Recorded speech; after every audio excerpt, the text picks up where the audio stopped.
નમસ્કાર વિદ્યાર્થીઓ, હું રાજેશ વડોદરા. આજે આપણે ધોરણ 9 ની અંદર પાઠ નંબર 1 આપણી આસપાસમાં દ્રવ્ય. આપણી આસપાસમાં દ્રવ્ય પાઠની અંદર આપણે ભણશું એમની પ્રસ્તાવના. પ્રસ્તાવના પાઠનું નામ છે ને, એની અંદર તમે જુઓ તો આપણી આસપાસમાં દ્રવ્ય. હવે દ્રવ્ય એટલે શું? તો દ્રવ્ય એટલે શું એના પહેલા આપણે એક નાની બાબત સમજીએ. તો આપણે આપણા બ્રહ્માંડની અંદર ચોપાસ એટલે કે ચારેય દિશામાં નજર કરીએ તો તમામે તમામ પદાર્થો છે તે નાનામાં નાના કણના બનેલા હોય. આવા નાનામાં નાના કણને દ્રવ્ય કહેવાય. એટલે પ્રથમ એવું થશે કે બ્રહ્માંડના તમામ પદાર્થો નાનામાં નાના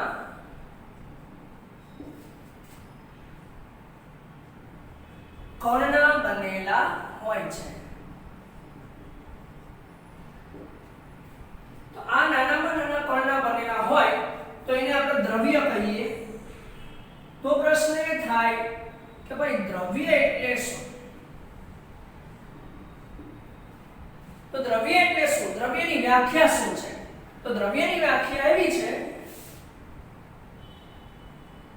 કે જે પદાર્થ ને દળ અને કદ હોય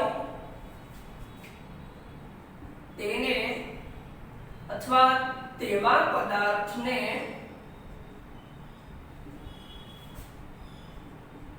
દ્રવ્ય કહે છે. હવે તમે એની વ્યાખ્યા જુઓ તો તમને બે શબ્દ જોવા મળે, દળ અને કદ. આપણે આગળના ધોરણમાં ભણી ગયા છીએ કે દળ કોને કહેવાય. દળ શું છે? તો કે જે દ્રવ્યના જથ્થો છે એ દ્રવ્યના જથ્થાને શું કહેવાય? તેનું દળ કહેવાય છે. અથવા દ્રવ્યમાં સમાયેલા તેના જથ્થાને દળ કહે છે. બીજી બાબત કદ. કદ એટલે શું? તો કે જે પદાર્થ જગ્યા રોકે છે તે પદાર્થને તેનું કદ કહેવાય છે. અથવા તો જે જગ્યા રોકે તેને તેનું કદ કહેવાય છે. બરાબર? તો આપણે ભારતીય તત્વજ્ઞાનીઓએ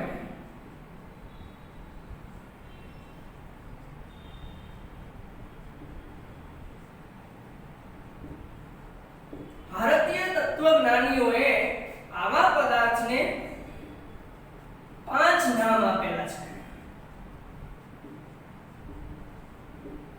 એમાંનું પહેલું છે જમીન, બીજું જળ, ત્રીજું અગ્નિ, ચોથું વાયુ અને પાંચમું આકાશ.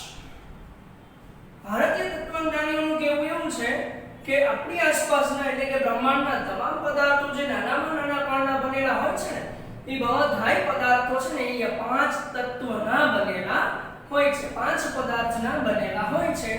માટે ભારતીય તત્વજ્ઞાનીઓએ એમને નામ આપેલ છે પંચતત્વ. એમાં જમીનમાં આપણે પૃથ્વી લખી શકીએ. બરાબર? આવી જ રીતે ગ્રીક વૈજ્ઞાનિકોએ પણ સૂચવ્યું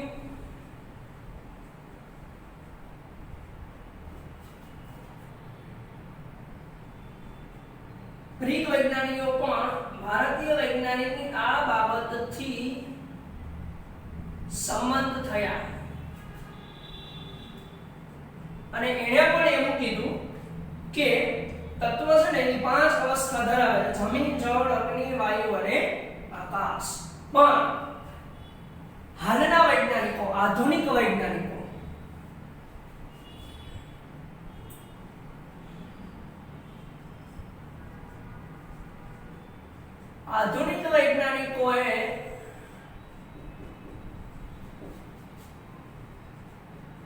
દ્રવ્યનું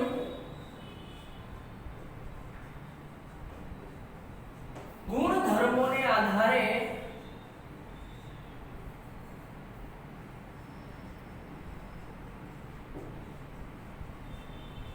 વર્ગીકરણ કર્યું.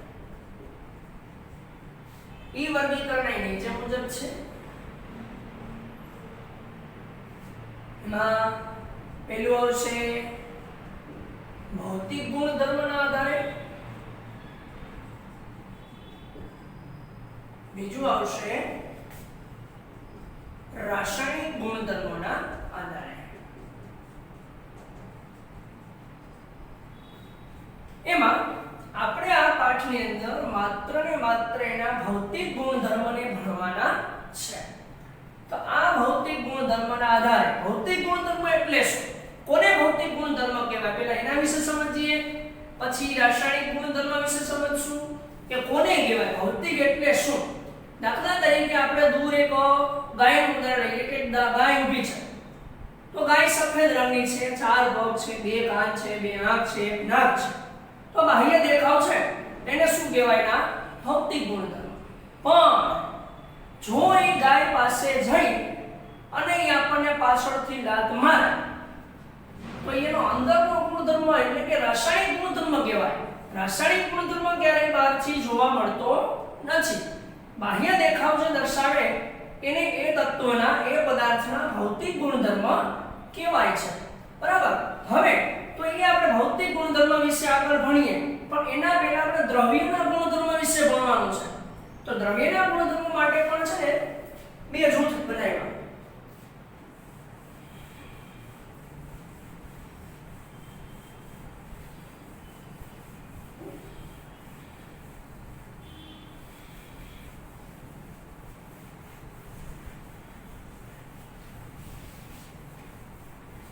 દ્રવ્યના ગુણધર્મ માટે વૈજ્ઞાનિકોના બે જૂથ હતા. એને પોતપોતાના અવલોકન આપ્યા. એમાં પ્રથમ જૂથ છે એ એવું કહે છે, કે દ્રવ્ય એ લાકડાના ટુકડાની માફક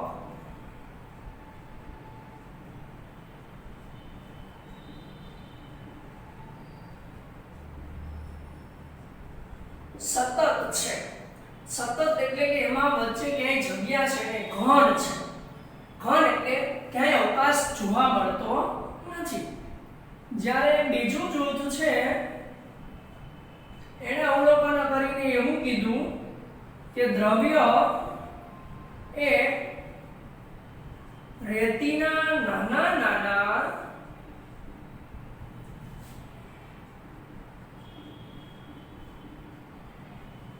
કણની માફક છે.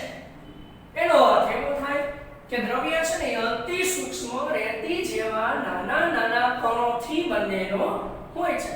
આ બે જૂથની અંદર સમાનતા જોવા મળે કે આ લોકોએ એવું કીધું કે લાકડાનો ટુકડો સખત છે, તો દ્રવ્ય છે આવી રીતે સખત પદાર્થનો બનેલો હશે. જ્યારે બીજું જૂથ છે એવું કહે છે કે દ્રવ્ય છે ને રેતીના નાના નાના કણની માફક હોય છે. તો બરાબર છે, દ્રવ્ય છે એ કોઈ પણ દ્રવ્ય છે ને નાનામાં નાના કણથી જ બનેલો હોય છે. એટલે બેની બાબત છે એ સાચી છે. અહીંયા આપણી જે પ્રસ્તાવના છે એ પૂરી થાય. હવે આપણે દ્રવ્યના કેટલીક લાક્ષણિકતાઓ જોશું કે દ્રવ્યના ભૌતિક ગુણધર્મ જોશું. આપણે આગળ જોયું કે દ્રવ્યના કણો સતત હોય છે, દ્રવ્યના કણો અતિ સૂક્ષ્મ કણના બનેલા હોય છે. આ બે લાક્ષણિકતાઓ વિશે આપણે આગળ ભણી ગયા છે. એ બંને લાક્ષણિકતાઓ છે એ પણ દ્રવ્યના કણોની લાક્ષણિકતાઓ જ છે. તો આપણે લખી નાખશું કે દ્રવ્યના કણો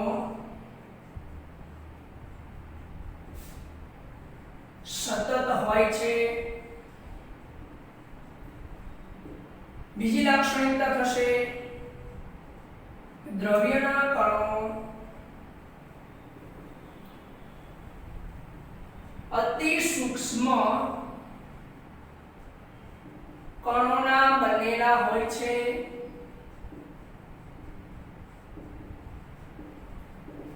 અને ત્રીજી લાક્ષણિકતા છે જે આપણે પહેલામાં જ ભણી ગયા કે દ્રવ્યના કણો વચ્ચે અવકાશ રહેલો હોય છે.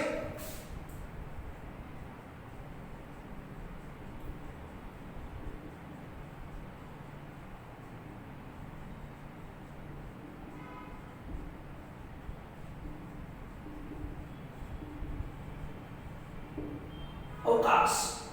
હવે દ્રવ્યના કણો વચ્ચે અવકાશ રહેલો હોય છે સમજવાની વાત કરીએ તો આપણને બધાને ખબર છે કે રોજ સવારમાં આપણે ઉઠીએ એટલે આપણા ઘરની અંદર આપણા મમ્મી કે બેન છે એ ચા બનાવે. તો ચા બનાવે એટલે તમને ખબર છે કે ચા બનાવતી વખતે પાણીમાં દૂધ, ખાંડ, ભૂકી ચાની નાખી એને ઉકાળે અને થોડી વાર થાય એટલે પછી તમને કાળાશ પડતું પ્રવાહી જોવા મળશે. હવે ઈ પ્રવાહી જોવા મળે એમાં તમે જોઈ શકો કે ખાંડ ઓગળેલી છે, ચાની ભૂકી ઓગળેલી છે, દૂધ ઓગળેલું છે, પાણી ઓગળેલું છે. તો ઈ બધું શા માટે એમાં ઓગળી ગયું?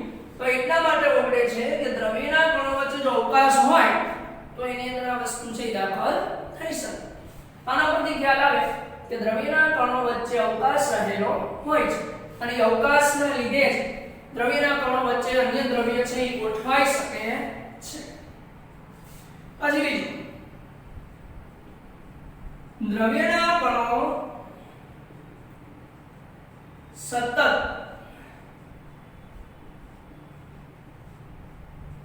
ગતિશીલ હોય છે. હવે આપણને વિચાર આવે કે એક જૂથે એવું કીધું સતત હોય તો સતત હોય એની વચ્ચે જગ્યા બની કે ગતિ કરે છે.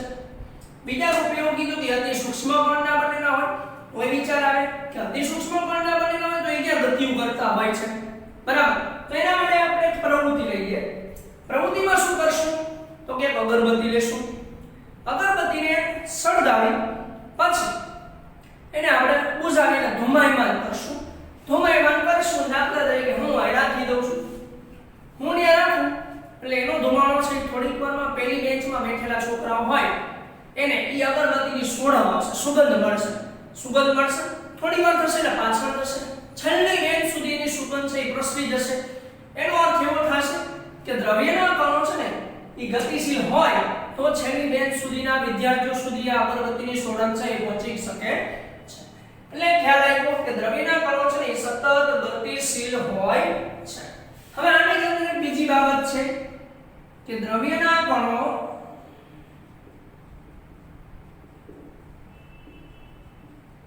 પ્રસરણ પામે છે. વિચાર આવે કે પ્રસરણ કેવી રીતે પામતા હશે? તો પ્રસરણ છે ને એમાં તાપમાનની અસર હોય છે.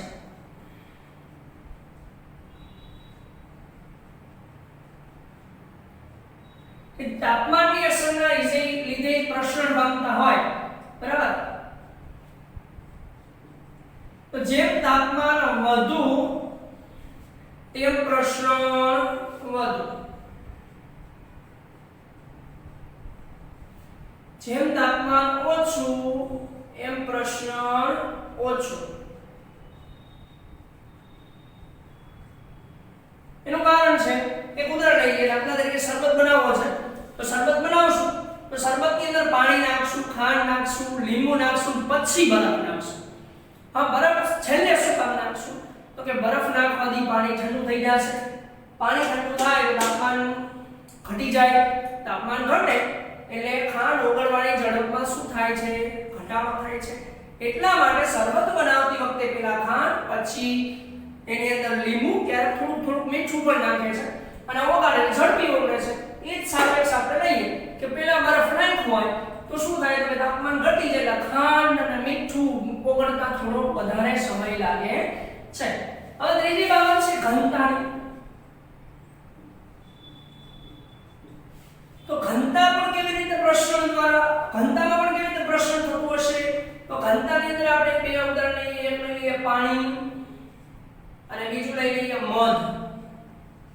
પાણીની ઘનતા ઓછી અને મધની ઘનતા વધુ. તમને ખબર છે મધ છે જાડું હોય, પાણી છે પ્રવાહી પાતળું હોય.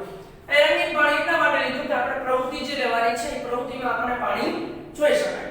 હવે બે બીકર લીધા પછી એક બીકરમાં ધારેથી ડ્રોપરની મદદથી મધના 2 ટીપા મૂકો, બરાબર? બીજું બીકર છે એ બીકરમાં ધારેથી ડ્રોપરની મદદથી પાણીના 2-3 ટીપા મૂકો. 2 ટીપા મૂકો ને એમાં સરખા થોડી વાર મૂકી દો.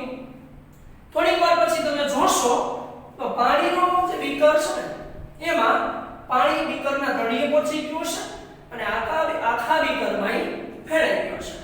એની જગ્યાએ તમે મધમાં જોશો તો મધના 2 ટીપા છે કદાચ તળિયે પહોંચ્યા હશે તો ભલે, નતર હજી પહોંચ્યા જ નહીં હોય. બીજું કે તળિયે પહોંચી ગયા થોડુંક અમુક પ્રસરણ જોવા મળે છે.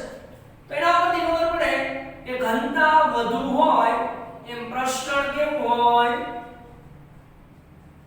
ઓછું હોય જેમ ઘનતા ઓછી હોય એમ પ્રસરણ કેવું હોય ઓછું હોય બરાબર હવે દ્રવ્યની લાક્ષણિકતાનો ચોથી લાક્ષણિકતા લઈ લઈએ અને એ લાક્ષણિકતા છે કે દ્રવ્યના કણો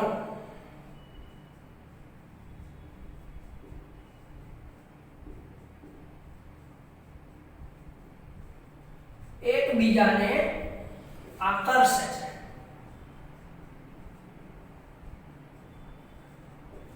હવે તરત જ આપણે વિચાર આવે કે સાહેબ તમે શું કહો કે દ્રવ્યના કણો ગતિમાં હોય અને એકબીજાને આકર્ષે છે આ બધું કેવી રીતે શક્ય બને તો ચાલો એના માટે એક પ્રવૃત્તિ કરીએ હું ચાર જૂથ લઈ લઉં છું ચાર છોકરાઓ માં પહેલું જૂથ છે ને એ છોકરાને એકબીજાની કોણીમાં હાથ પરોવીને રાખવાનું કહું છું ને એકબીજાને પકડીને ઉભા રહેવાનું કહું છું બીજું જૂથ છે ને માત્ર આમ હાથ પકડીને ઊભું રહેવાનું કહું છું અને ત્રીજું જૂથ છે ને માત્ર ને માત્ર આંગળી એકબીજાને મડાડી રાખવાની છે અને હવે સમજી ગયા છો ચોથા જૂથનું કાર્ય શું થશે તોડવા તો તોડવાની શરૂઆત કરે છે એટલે ચોથું જૂથ છે પહેલા જૂથ પાસે પહોંચે આમ ઊભા હોય એકબીજામાં કોણી ફસાવી એને ખેંચવાનો બહુ પ્રયત્ન કરે છે પણ એ વધારે બળ આપવાથી છૂટું પડે ચાલ બીજું ગ્રુપ આમ હાથ પકડીને ઊભું છે એને તોડવાનો પ્રયત્ન કરશે તો એમાં થોડું ઓછું બળ પણ એ છૂટું ઝડપી પડી જશે અને ત્રીજું છે આંગળી રાખી ઊભો હશે એને તોડો તમને ખબર પડી જશે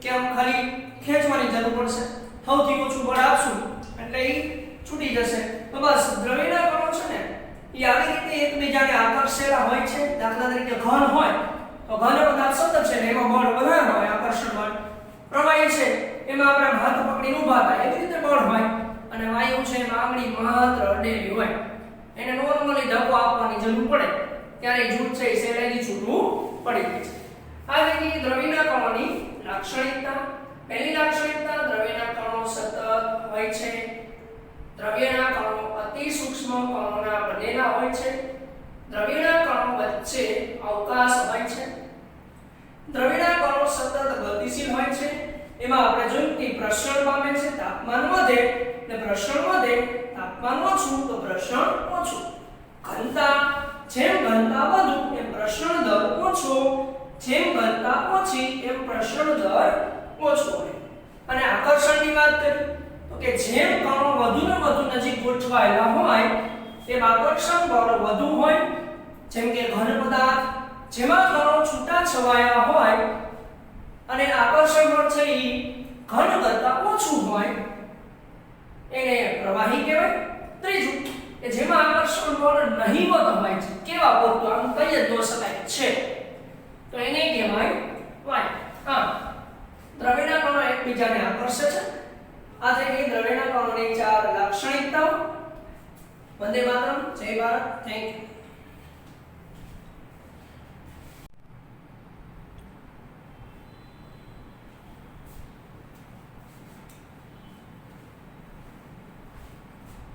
આપણે હમણાં જ જોયું કે દ્રવ્યનો ભૌતિક સ્વભાવ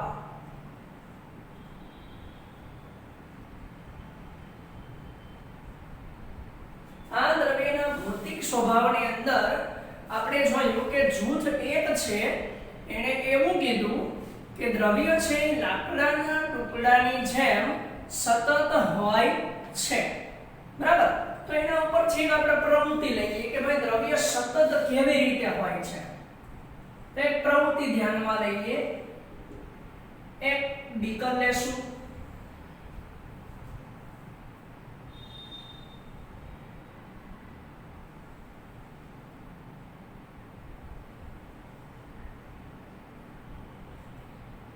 આ બીકરની અંદર થોડુંક પાણી ભરીશું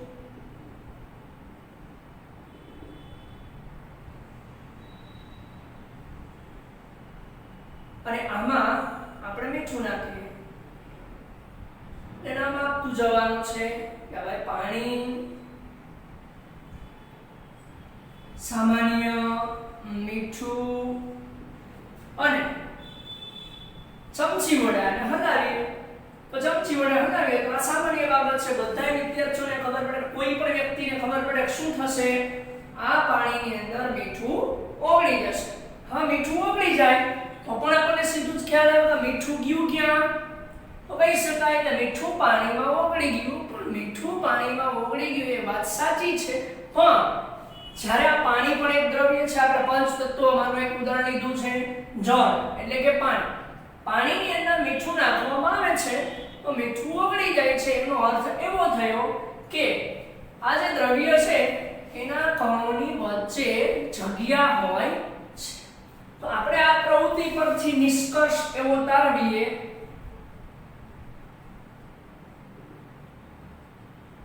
કે દ્રવ્યના કણોની વચ્ચે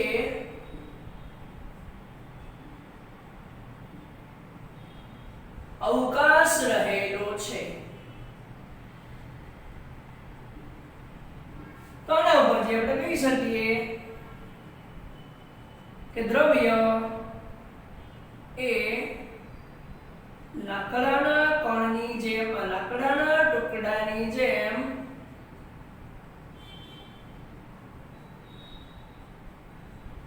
સતત હોય છે. હવે તો આના પરથી આપણે પહેલા જૂથની જે બાબત છે એ સાબિત કરી આપી કે દ્રવ્યના કણો જે જગ્યા છે પણ છતાંય એ લાકડાના ટુકડાની જેમ કેવું હોય છે, સતત હોય છે. એટલે કે એના કણોની વચ્ચે જગ્યા હોય છે. ભલે સતત છે, એના કણો વ્યવસ્થિત લાઈનમાં ગોઠવાયેલા હોય, પણ એ બે કણોની વચ્ચે થોડો અવકાશ રહેલો હોય છે. એ અવકાશની અંદર તમે આ મીઠું પાણીમાં નાખ્યું, ઓગળી ગયું, એવી રીતે કોઈ પણ દ્રવ્ય છે એની અંદર સમાઈ જાય છે. એટલે કે દ્રવ્યના કણોની વચ્ચે અવકાશ રહેલો હોય છે અને દ્રવ્ય એ લાકડાના ટુકડાની જેમ સતત પણ હોય છે. હવે ત્યાર પછી આપણે બીજા જૂથની વાત કરીએ તો બીજા જૂથે એવું કીધું હતું કે દ્રવ્યના કણો છે ને રેતીના કણની માફક નાના નાના કણનો બનેલો હોય છે. તો એના માટે એક પ્રવૃત્તિ ધ્યાનમાં લઈશું. એક બીકર લેવાનું છે,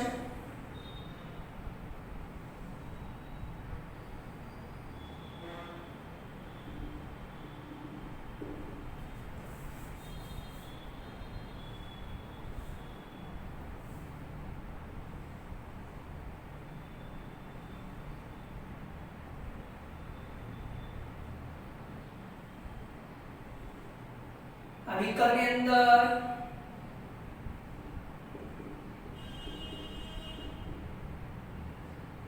100 ml પાણી ભરેલ છે. આમાં અંદાજે 20 ગ્રામ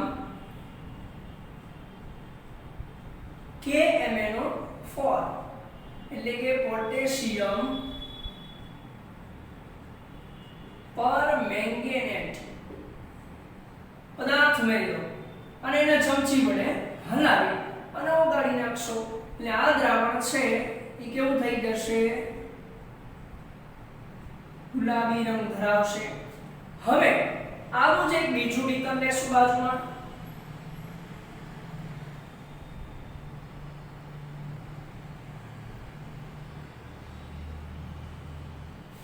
અને એમાં પાણી ભરવાનું છે 90 ml. 100 ml નહીં લેવાનું, ખાસ ધ્યાન રાખજો. આની અંદર આપણે પાણી ભર્યું છે 90 ml અને આમાંથી ડ્રોપરની મદદથી અથવા તો ચમચી ભરીને 10 ml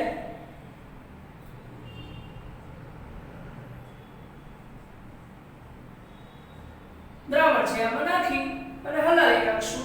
હલાવી નાખશું એટલે શું થશે તો કે આ દ્રાવણ છે એમાં પણ ગુલાબી રંગ જોવા મળશે. બરાબર. ત્યાર પછી ત્રીજું બીકર લેશું.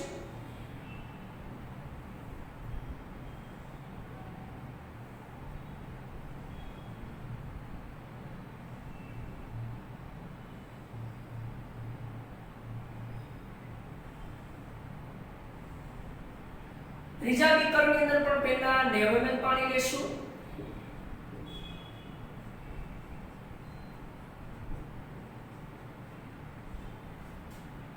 અને એ 90 ml પાણીમાંથી બીજા નંબરના બીકરમાંથી ડ્રોપરની મદદથી 10 ml પાણી છે એ ત્રીજા બીકરમાં નાખશું. એ મુજબ હજી એક બીકર આપણે લઈ લેશું.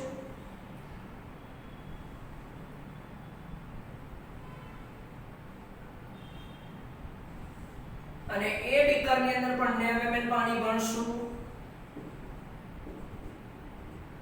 અને આ 90 ml પાણીની અંદર હવે તમને પણ ખ્યાલ આવી ગયો હશે શું કરવાનું થશે તો કે ત્રીજા નંબરના બીકરમાંથી 10 ml પાણી છે એને ચોથા નંબરના બીકરમાં નાખશું. તો ચોથા નંબરના બીકરમાં નાખશું એટલે ક્રમશઃ તમે જોશો કે આ દ્રાવણ છે એ ગુલાબી રંગનું હતું. આમાંથી 10 ml લઈને બાજુના દ્રાવણમાં ઉમેરી અને હલાવ્યું તો આનાથી થોડો આછો રંગ એમાં જોવા મળે છે. એ જ મુજબ આમાંથી 10 ml ને ત્રીજા બીકરમાં ઉમેરશું તો ફરીથી આનાથી પણ આછો રંગ ધરાવતું દ્રાવણ કેવું બનશે ત્રીજા બીકરનું. એ જ રીતે ત્રીજા બીકરમાંથી 10 ml પાણી ચોથા બીકરમાં ઉમેરશું એટલે આનાથી પણ આછો રંગ છે એ કેવા જોવા મળશે ચોથા નંબરના બીકરમાં. એના ઉપરથી આપણને ખ્યાલ આવે કે આ પ્રક્રિયા છે ને આ પ્રક્રિયા દરમિયાન દ્રવ્યના કણો છે ને ક્રમશઃ ઘટતા જાય છે પણ છતાંય તેનો ગુલાબી રંગ છોડતા નથી. ગુલાબી રંગ છોડતા નથી એનો અર્થ એવો થાય કે આ દ્રવ્યના કણો છે ને એ અતિ સૂક્ષ્મ કણના બનેલા હોય છે. તો આ પ્રવૃત્તિ પરથી નિષ્કર્ષ શું મળશે કે દ્રવ્યના કણો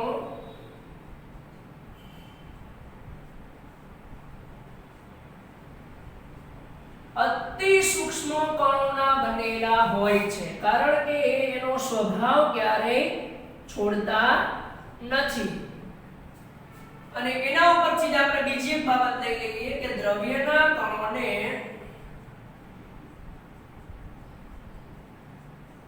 નરી આંખે જોઈ શકાતા નથી એટલા સૂક્ષ્મ હોય છે. બરાબર. અને બીજી એક બાબત કહી દઉં કે આમાંથી જે આમાં આપણે નાખીએ છીએ એને કેવી પ્રક્રિયા કહેવાય મંદન પ્રક્રિયા કહેવાય. મંદન પ્રક્રિયા એટલે શું તો કે આ ગુલાબી રંગનું દ્રાવણ આમાં નાખો છો તો આનાથી આછો રંગ આમાં જોવા મળે છે. એનો અર્થ શું કે આ દ્રાવણ છે એ કેવું હશે સાંદ્ર. એમાં દ્રવ્યના કણોની સંખ્યા કેવી હોય છે વધુ હોય છે. એમાંથી તમે 10 ml લઈને આમાં 100 ml દ્રાવણ બનાવશો એટલે આ જે કણો છે એની સંખ્યા આમાં ઘટી જાય છે એટલે બીજું દ્રાવણ છે કે પેલા દ્રાવણ કરતા કેવું હોય છે મંદ હોય છે. એમાં કણોની સંખ્યા ઓછી હોય માટે એને કેવું કહેવાય મંદન પ્રક્રિયા પણ કહેવાય છે. ફરીથી એકવાર લઈ લઈએ. સૌપ્રથમ એક બીકર લેવાનું એમાં 100 ml પાણી ભરશું ને 20 ગ્રામ પોટેશિયમ પરમેંગેનેટનો પાવડર ઉમેરીને હલાવી એટલે દ્રાવણ છે એ ગુલાબી રંગનું જોવા મળશે. આ દ્રાવણમાંથી 10 ml બીજા બીકરમાં ઉમેરશું એટલે એમાં પણ ગુલાબી રંગ જોવા મળશે.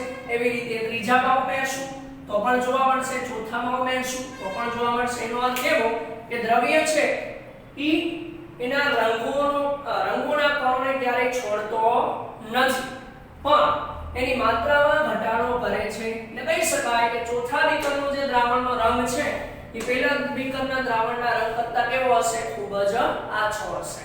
બરાબર. આના ઉપરથી આપણે નિષ્કર્ષ કર્યો તારવીઓ અને જૂથ 2 ના સાબિત કર્યું કે ભાઈ દ્રવ્યના કણો છે રેતીના કણની માફક નાના નાના કણના બનેલા હોય છે. એટલે કે દ્રવ્યના કણો છે અતિ સૂક્ષ્મ કણોના બનેલા હોય છે. એને નરી આંખે પણ જોઈ શકાતા નથી. બસ આ છે કે દ્રવ્યનો ભૌતિક સ્વભાવ.